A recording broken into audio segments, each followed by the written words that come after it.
Hi, welcome to our next episode on the podcast. Today we've got a special type of podcast. I've got a couple of guests, as you can see right here. Got Ray Kennedy and his dad, Hugh Kennedy. As you can see, they're very much alike.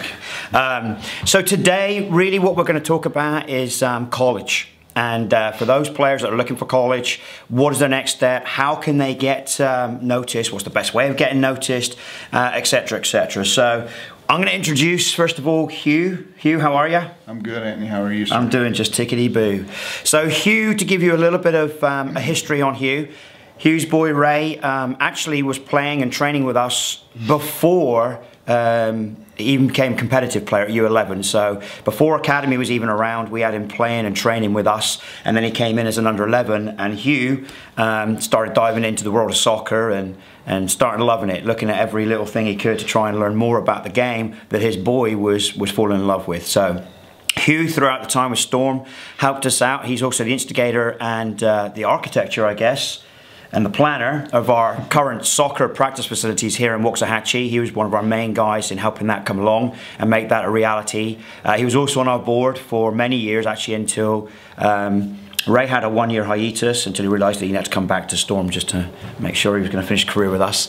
So that's really a little bit of a history with Hugh. Ray obviously matches a lot of that. He's been with the club, gosh, many years. He did have a 1 year away to try something a bit different, and then came back to us again for the last couple of years, junior and senior year. No, just senior year. No, so it was freshman year. Freshman year, okay. So sophomore, junior and senior. Time gets away, unfortunately. Don't blink, they will be gone before you know it. So we brought both of them in because Hugh approached me, gosh, that's been what, 3 months ago, 2 months ago maybe, beginning of the year, something like that? Right before Christmas, I believe we talked the first time. Okay. So Hugh's boy, Ray, is now in college. He's completing his first year. He's a first-year college student, and he wanted to play. So prior to that, in the last 3 to 4 years, maybe 5 years, Hugh and his family have been planning with Ray on how to get him and find a college and figure out the processes and getting there. And this journey has taken him to where he is now. And there's definitely been some ups and downs, and there's been some troubles in order to get to that point. But I think right now you're happy with where you're at, right? Yes. You're having a good time there? Yes. So coming to me about 3 months ago, he had an idea that would really try and help our community players, we talk about community, the DFW area players, connect with those coaches that are really needing to get a roster filled for the immediate or even the next year coming up. So with that, we brainstormed somewhat and thought, what can we do best? How can we get these coaches in? And we've come up with the next level college combine. So that college combine will be held on March the 23rd. Which is a couple of weeks away. So at the timing of this video, which we hope will come out within 24 hours to 36 hours, it's going to be in a week to a day, something like that time. Gosh, is that quick? Yeah. It is that quick, isn't it? Is that quick? So, so I'm going to just pass you over. I'm going to get Hugh to just talk a little bit of how he felt, what was needed, and why we came up with this idea of the next level. So if you want to talk a little bit about really what you thought, let's just stick right now with why we came up with the next level, and then we'll go back and we'll talk about the trials we came through with Ray. Okay, so basically what I had noticed was during the process trying to find a school for Ray is that there doesn't seem to be a lot of opportunity. I mean, meaning if your team's not going to play in a lot of combines or a lot of showcases, then they don't really get the opportunity to play in front of those coaches. And those coaches, most of those coaches are on a limited budget, so they try to get the best bang for their buck, and they hit the big showcases, and they don't really have a lot of time and money to go watch your kids play high school or individual club games most of the time, because they're doing other things and can't really have the travel time and expense. So if your team or your player's not doing that, they're not being seen. Right. So it's kind of like the fishing. You want to throw out a big net, try to get us in front as many as you can, so that you have more opportunity to showcase your skills. And what we found was unless you're doing all that, you're just not on their radar. So we thought that, we thought that if we could come up with a venue to get all of the kids that I know that play in this area that aren't playing on the big time club teams that do these Disney showcases and the Vegas trips and all this other stuff, thought this would be a good way to create an opportunity for them. And you know, my goal was to do it as cheaply as possible, so that money is not a factor in getting an opportunity. And I want to bring that back up. So we did talk about the cost. Really, all we're looking to do is make sure that we're connecting the college coaches with the child, with the player, and the cost involved in that would just cover the rental of the fields and the incidentals, the advertising and stuff like that. So in no way, sometimes you look at it and you think, well, it's $30 with this. Sometimes you think, well, $30, man, that's... No, it's not. This is not about the money. This is about making sure we're connecting and trying to keep an annual event taking place that's really going to benefit those kids and really help those coaches. It's about both ways. It's about making sure we can do both. Yeah, hopefully in the future we might even get some sponsors, and maybe we can do this for free. Who knows? That would be a great opportunity if there's local businesses out there that would like to help and support these kids to get to college and get their next level of education. And that's basically what we're trying to do for these kids, especially in the area that we're at, which is in the South Dallas marketplace. So you talked about the showcases. What do you notice when we took Ray and Ray went and done others about when going to showcases? Well, that's the thing. This whole thing has been a learning curve for me, or for all of us, and I tried to be very proactive with Ray, and I think I started taking Ray to different camps and combines and different things like that when he was in the 8th grade, just trying to get him in front of these coaches. And I put a lot of pressure on you. Hey, we need to do these showcases. We need to do this. We need to do this. And we did. We did that when he was in 8th and 9th grade and 10th grade. And the coaches would come up and they were interested. We'd have flyers made out, and they would look and they'd say, oh, well, these guys are freshmen or sophomores or 8th grade. Okay, and they would leave.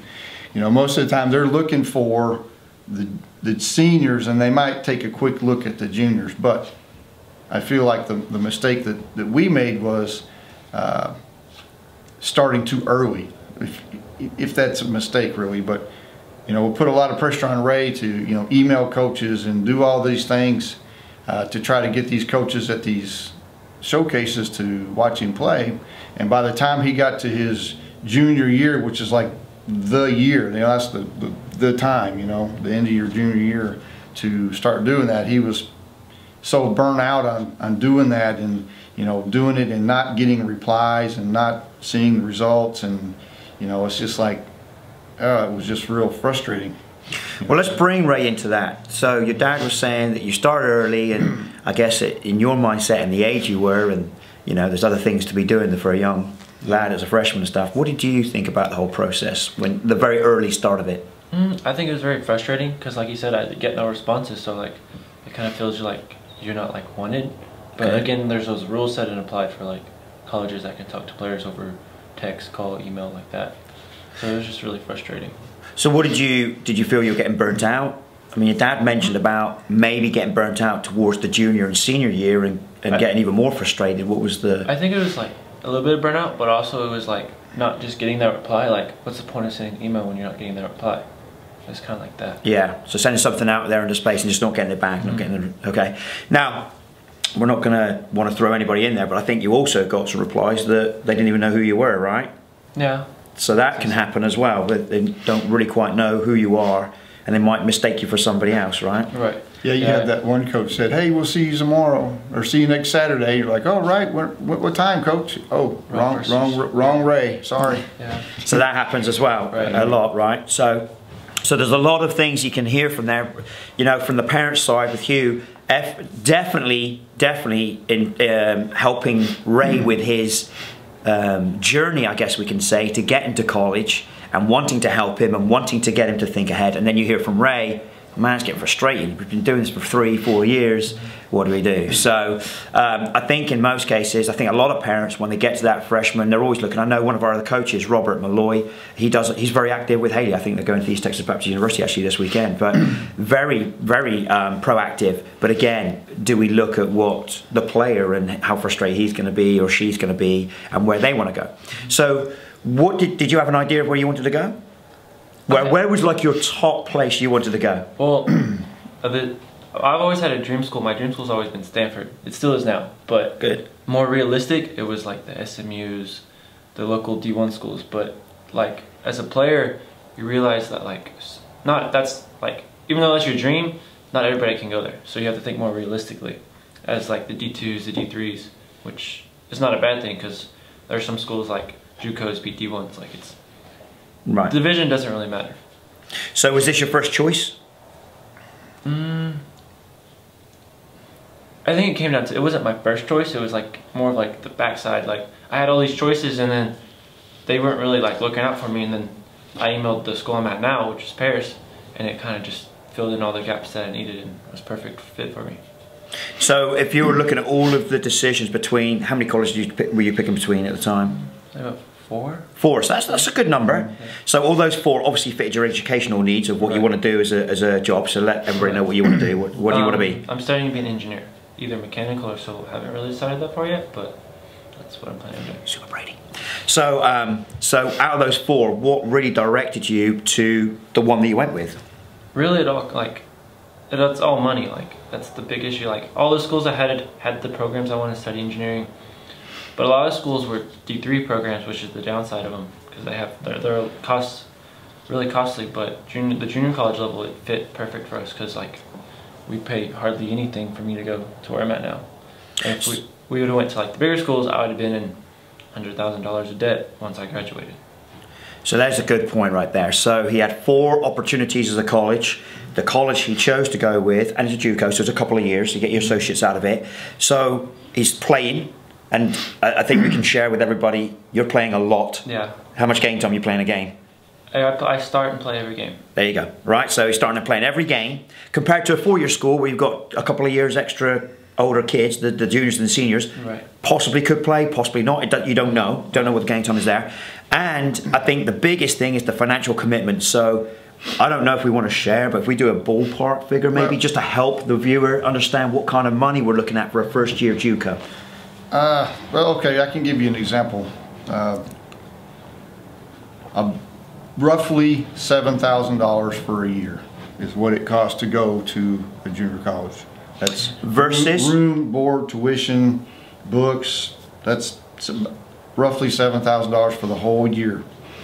So if you wanted to go to a 4-year private school, D3, you're looking at about $40,000 to $45,000 per year. So a huge difference there. Huge difference. And think about junior college, the first 2 years of school, math, English, history, science. You go to a 4-year school, math, English, history, science. So it really came down to, do I want to spend $80,000 to $90,000 to study math, English, history, and science, or would I like to spend $16,000 for math, English, history, and science? So that was a huge, decision for us, push-wise, and I think that in the beginning, I think Ray really thought that junior college is, I don't. Well, let's ask him. What do you think about the junior college? Yeah, it was like, to me, like it was always like, if I could go to the school I went to now, it was like what I wanted to. I didn't want to go through like, I guess you can say the recruiting process again as a junior college level, but like I just wanted it to be done with, I'd say more. Like, this is where I want to go, this is where I want to stay, this is where I want to graduate with. But realizing, like, that's still what I'm doing now. I'm still going to go to that next year level and graduate with their degree. So it's more about the recruiting and less about the actual division of play? Yeah. Really? Okay. I didn't know that at the time. No, that's a fantastic part there. Good. So I hope everybody heard that. We should get it with all the audio we got here. So that was a good point coming from Ray there. And I think sometimes it's important that we listen and see and hear what they want to do. Everybody's got that dream, you know. We all want to be at this school, or we all want to be at this job, or whatever. But sometimes how to get to that point takes a couple of little different pathways to get there. So really, just to wrap up what we were saying there, did you have anything to add on to that? Yeah, I think the biggest part of the puzzle for me was, you know, he wasn't 100% sure what he wanted to do. He wasn't 100% sure where he wanted to go. So he was kind of stuck in that limbo area of, I don't want to make a decision because it might be the wrong one. I want to do this, but it costs too much. And so my sales pitch to him was, look, if you go to a junior college, we can, you know, hopefully you get an athletic scholarship. If not, we'll deal with that, and you'll be going forward. You won't be stagnant, sitting still. You're going to be going forward, both in studies and in soccer. So at the end of 2 years, you got 2 years to mature a little bit, 2 years to knock out your basics, 2 years to progress as a player, and now guess what? You get to reload and try it again. You know, you don't. You know, if you want to, you have a dream of playing D1, you got another shot, you know. So I thought all of that together really was the winner for me, and I just had to wait and see if Raymond was going to choose that as well. But which you did. Now this year, obviously, on your year, you actually played in the finals against one of your old teammates. Yeah. So who was that teammate? It was Victor. We played with each other on the 99-0 boys classic team. And he plays for? Tyler Junior College. Good college? Yeah, they're pretty good. So Victor and Ray are both made our UPSL team. Coach Hector selected them both to come in, which is a huge deal. I think there's a lot of 99-00 boys team. Oh, yeah. Probably you could have had more that are on that program there. So we're going to talk about that later. That's a different podcast actually with Ray. So let's swing it all back in. We've heard a little bit about father and son here on the journey that they took to go to college, and they went to a bunch of, even with our team, we went to the showcase, we did a lot in National Premier League, so right, so one story there is, we went to a game in Oklahoma, and one of my friends that coaches the Oklahoma Celtic team is actually a college coach.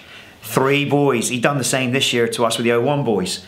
Last year he said, who's that, who hasn't got a commitment yet?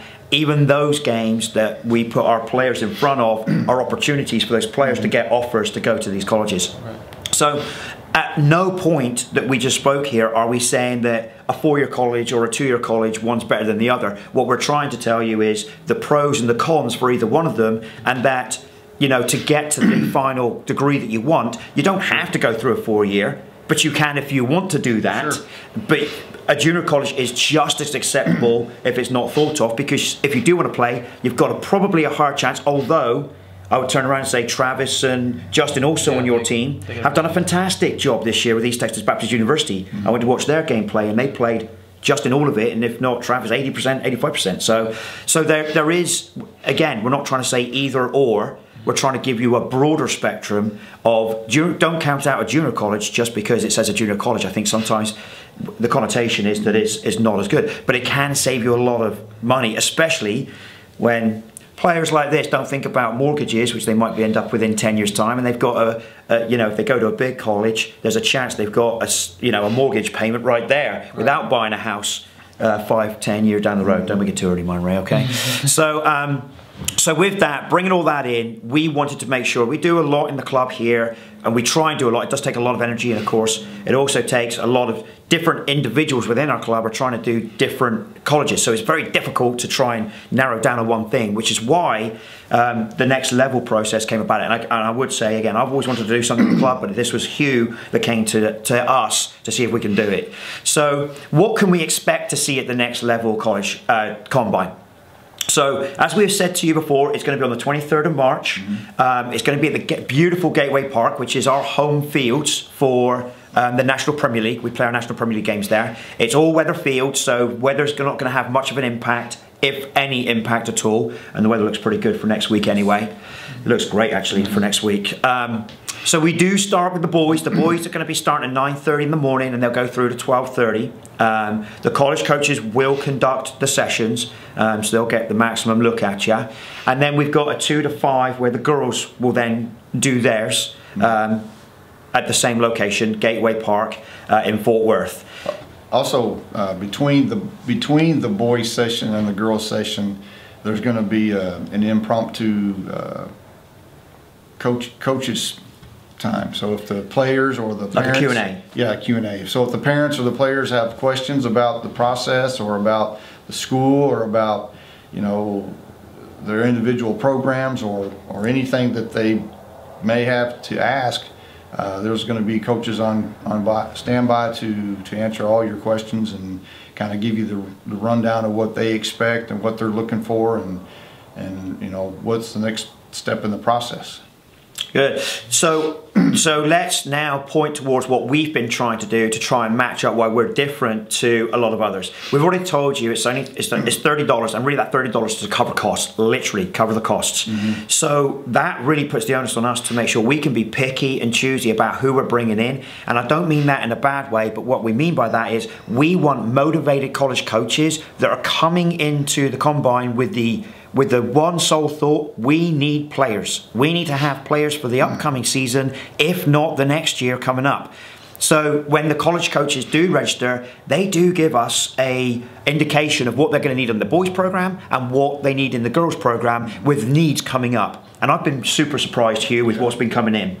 We've had Arlington Baptist has been our latest one coming in. They're needing big numbers. They have one thing in their mind: they want kids. They're going to be looking for players to offer on that weekend. That's what we're trying to get. So you could go, and you can. I'm not telling you not to go anywhere else, but you can go to other combines, showcases we go to now. I mean, the Sam Shannon we went to only last week before, you know, pre-Thanksgiving. Mm-hmm. There's like 400 teams. A coach is not going to see 3 games per team of 400. It's just going to happen. So we wanted to scale it back and allow every player that comes in the opportunity to have a really good look from these coaches, and the coaches to have a really good look at the players. Right. So we're limiting it. 44 players is where we're trying to limit this per boys and per girls. So there's not a lot of spaces there, but I think with that, it gives us, the coaches, the opportunity to see what those players have without any other noise, interruption, too many players out there to try and figure out what to do with them. They've got a small, exclusive audience that they can then pick from, and hopefully we can get something from that. And of course, we'll do a post podcast on this one to see how it came about, how it happened. But our whole deal this isn't a money-making deal. This is not going to be, you know, I'm not going to do 15 different cities. This is one a year. We're going to have it as a very small deal where we're going to bring certain coaches in that need to fill their program. So that brings us right now to what college coaches we have so far. So on the boys and the girls program, we've got coaches as far as Arkansas, through Oklahoma, right down through to here locally. So Arlington Baptist, you just heard us, new program. So they're looking for basically a new team, new program. That's not a bad thing either. That's going to give you some great college soccer. Again, if you get to play there, don't forget you're playing against other colleges. The coach over on the other college might turn around and say, man, I'd like to see you next year with us. There you go. You got an opportunity to transfer through that way. Yeah. So we've got Paul Quinn College. It's a 4-year college. That's out of South Dallas. Actually, our alumni, Jesus Vasquez is the head coach over there with Michael Delgado doing the girls' side of the program. We got one of Hugh's good buddies. You can talk about him. Yeah, Coach Brian Bird. He's got a new upstart program, both boys and girls, at the University of Arkansas Rich Mountain. It's in Mena, Arkansas. So it's a Division I junior college program, and like I said, it's a brand new program this year, so he's got a pretty good challenge. Beautiful up there as well. Yeah, beautiful. It is very beautiful. Our club goes up there every Labor Day to play in the MPL, and we just love it in Arkansas. It's beautiful. You know, Coach Bird has been very helpful in this process as far as answering all my questions, and you know, the little history. He and I graduated high school together. So okay. And he used to coach at at another college that was in conference with Ray. So every time the 2 times that they played, we'd hook up and have dinner and visit and whatnot. But he was very instrumental in this process for me, as far as, you know, how come these coaches aren't finding these players, you know, because I'm, you know, watching our games, watching the high school kids play, and I'm like, man, these kids can play. How come they're not getting recruited? And, you know, talking to Brian, the reason is because the coaches don't know they're out there. Right. You know, the kids don't do a good job of being proactive in emailing these coaches, or they email the wrong coaches, or they email them at the wrong time. So it's like everything just has to kind of line up for this to work out. And Brian's been very instrumental in helping me understand how that process works and how to put the pieces together. And hopefully we can get on the right track with doing some of that. Yeah, and he's coming away from Arkansas, so yes. He is committed to helping us with this, to make it the right event for the right people and the right connections. Were you going to say something? Yeah, I was going to put in on that. So I know out there are some players who think like, oh, I'm going to get recruited, like I don't have to send emails, blah, blah, blah. Like, don't assume that. If you assume that you're going to get recruited and not send emails, you're not going to get recruited.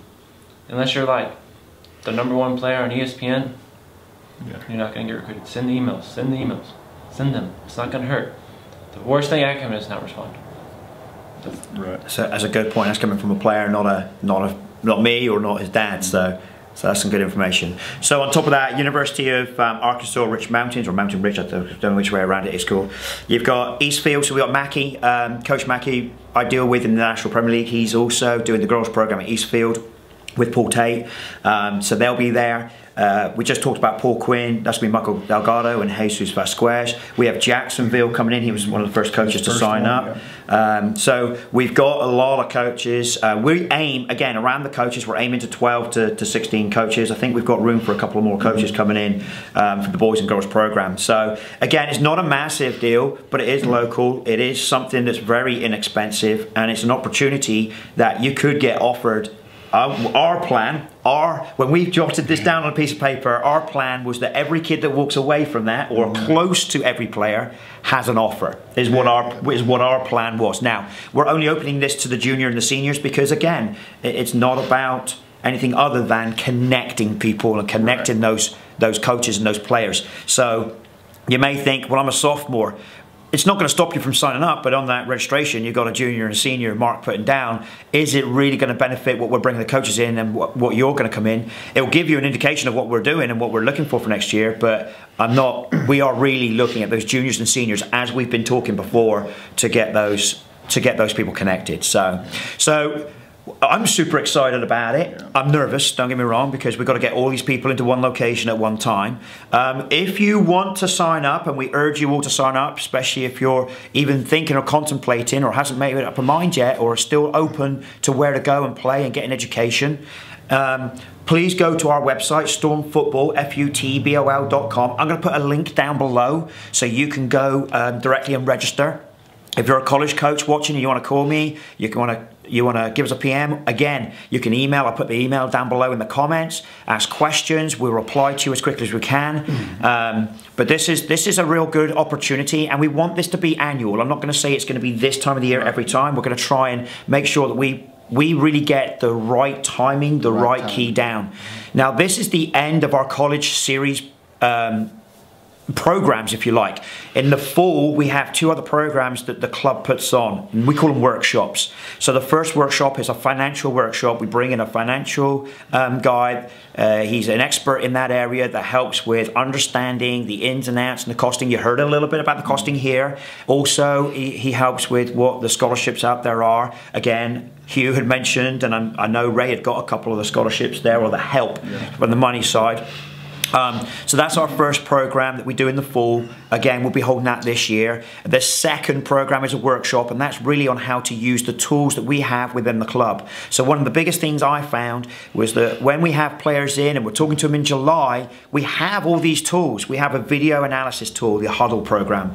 We've got our own website that builds your own bio on the website, and it's a Sports Engine website, so it gets out to the colleges and stuff like that. We have Field Level, which is a college profile. There's a lot of them out there, and that's probably another whole podcast in itself, is the amount of like Captain New is the one that comes right up. I've got to go and do a player in the next couple of hours to give him a good write-up for colleges because he's using Captain New. So something to add to that, Anthony, is what I found was not all of the college coaches look at field level. Not all of the college coaches look at what was the other one? Captain U. Captain U. What is another one? NCSA. Oh, there's a lot, yeah. There's so many.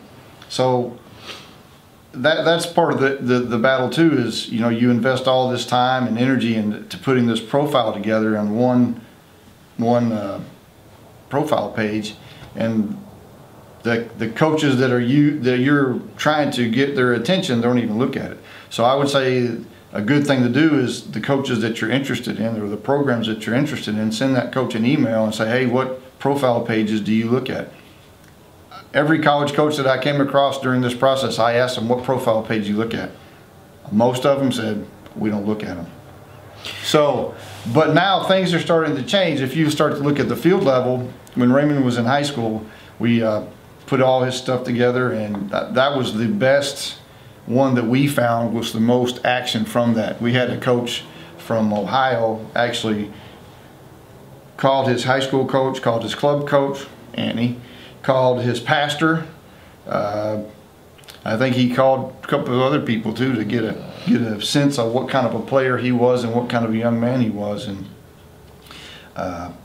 so we sent him to Ohio on a trip, but that's a fun trip. Yeah. He decided he didn't want to be that far away from home, so.